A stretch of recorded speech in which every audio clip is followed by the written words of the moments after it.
Good morning. This is the weekly astrology forecast for August the 8th, 2010. I'm Naomi Bennett and my website is Learn Astrology Now. I usually start with a review of the prior weeks, and we were particularly concerned this period of time. It was supposed to be the most dramatic for the year, and we have had some severe events, but not nearly to the degree to which I had thought, because this is considered to be the Cardinal Climax, a long period of time that was going to create a major recession, depression, which we do have, but this should have been a very eventful 3-week period, and we have had activity, but not to the degree of which most astrologers had anticipated. So BP did, and the U.S. government did claim last week that it was the end of the oil leak that had lasted for 3 months, that 75% of the spill was gone, although there's a lot of questioning whether or not that's absolutely true. But at least it's been capped and terminated. Cameras have been turned off, but who knows what's really going on underneath. And then weather, we did have very extreme weather. In Pakistan, there were 1,500 people that were dead and 3 million people affected by floods, which also then expanded into India and the Kashmir area, where they've reported 130 dead and 400 injured during the floods. And there's been massive fires in Russia that's now affecting Moscow. They have horrendous smog problems because of the continuous fires that are happening across Russia. And we talked about not only having serious weather events, but also that you could have massive loss of life during this time. And we had very odd news reports this week. So in Tokyo, the centenarians, they track the people that are over 100 years old. They found that their records were way out of sight, and they found a man that they thought was 111 years old, and his body was actually mummified for 30 years in his bedroom. So you hit these odd kind of news reports with death or with nuclear activities. And you can see people having very violent acts, doing extreme acts of violence that are shocking and surprising. So the most newsworthy of that was in China. A man was violent, took a bulldozer and killed 17 in his village before he was stopped. In Connecticut, there was a man that was fired at a warehouse, and so he went back and killed 19 co-workers. And in South Africa, remember we had talked last week about the elderly and loss of life. There was an elderly old folks home that was a fire that killed 18, and then in China there was a fire in a mine that killed 16. But usually with these aspects, sometimes things with nuclear activity can come up, and so it was in the news today that Hiroshima Memorial, that the U.S. sent its first representative to even recognize its culpability in the nuclear attacks in Japan, which is a new thing for the U.S. to do. And in Germany, there was a report that they're concerned about Germans eating wild boar because they're radioactive after the nuclear fallout from Chernobyl 25 years later, and they have 10 times normal the radioactivity that's expected. So the events for this week, we are still having a strong week, not to the intensity that we had for the last 2 weeks, but it's fading but not gone at this point.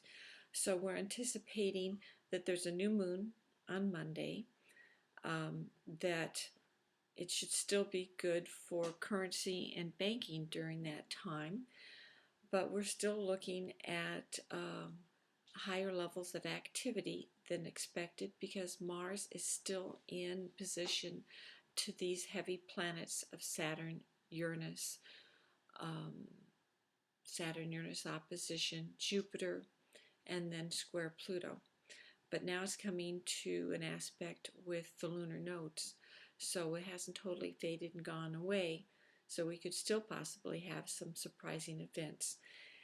It's starting to apply from 3 degrees applying to the exact aspect, which should be on Friday.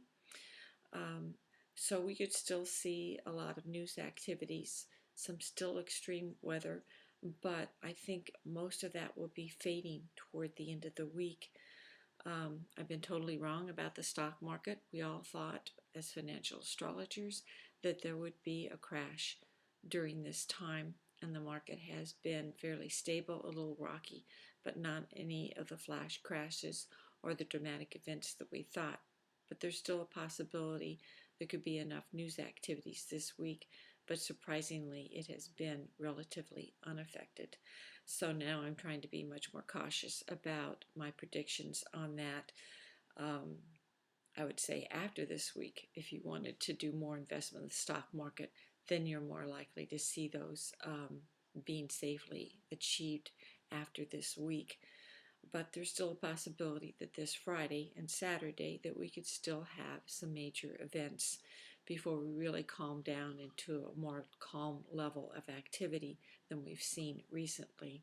With this, I will stop the forecast. Let me just say, though, that in this period of activity, it's been always very careful to be much more careful with your driving and to think before you act and to let events wash over you before you act, because you can make mistakes in judgment, come to conclusions that aren't necessarily true, and then make events worse than what they actually are.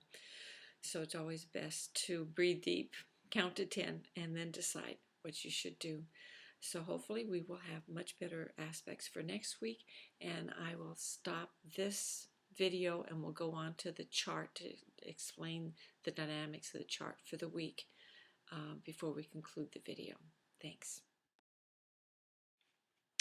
Hi, this is the chart for August the 8th, 2010. And note this week on the left-hand side that you have Mars and Saturn. And I have Mars below Saturn because it has moved on from the exact aspect of Saturn in opposition 180 degrees from Uranus and Jupiter. It is currently at 6 degrees, so it has also gone past the exact square of Pluto, which is down at the very bottom. So we've had 3 weeks of major activity, and now we have one final pass as it hits the lunar node that's below or next to Pluto at 9 degrees. So it is still forming at this time. So we have a new moon on Monday, which is usually a higher activity day, but it's positively aspected with Venus and Jupiter. So we should see good news with currency and banking.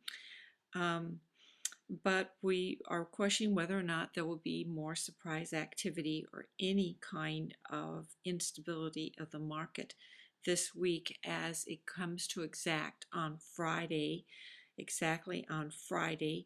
and on Saturday before it fades out of aspect totally. So that's the question. What level of activity, of surprise events, of surprising violence or activity are we going to see toward the end of this week? And the Cardinal Climax was a bit of a dud at this point, but we still have this week to get over and finish at this time. So with this, we will sign off for the week, wishing you the very best of times, even though this has been a little bit rocky period, but we're just about over it. So hopefully all will go well. And we'll talk to you next week. This is Naomi Bennett with LearnAstrologyNow.com.